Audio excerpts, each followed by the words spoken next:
So the main question of this class is, how do I communicate an idea from my head to a computer, right?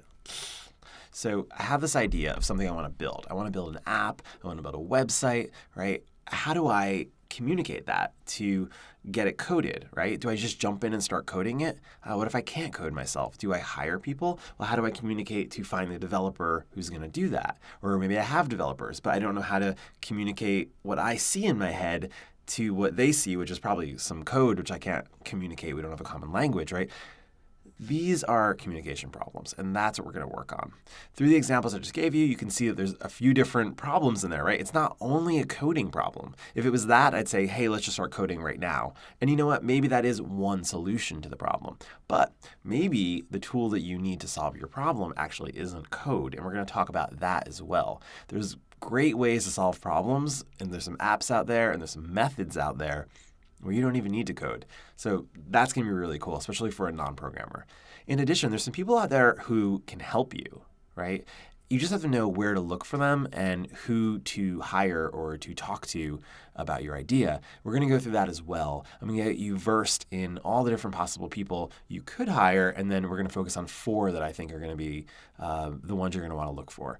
So we're going to go through that as well. So again, we're still refining this idea you have, and you want to communicate it. Okay. You want to communicate an idea. I said that a million times. But why?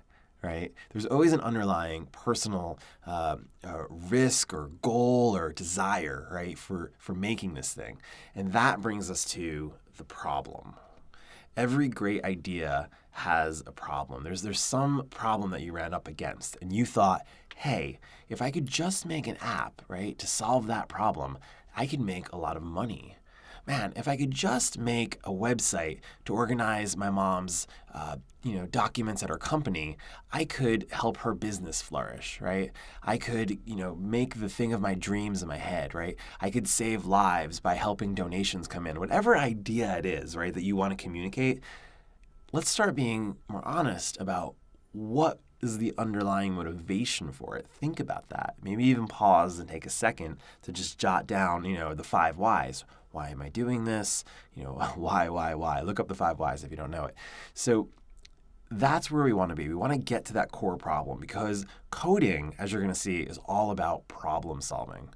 Okay. So in the next video, I'm going to give you the definition for programming, and we're going to look at some examples and metaphors to help keep it clear in your head. So as we go through this together, we're talking the same language. Okay. I'll see you in the next video.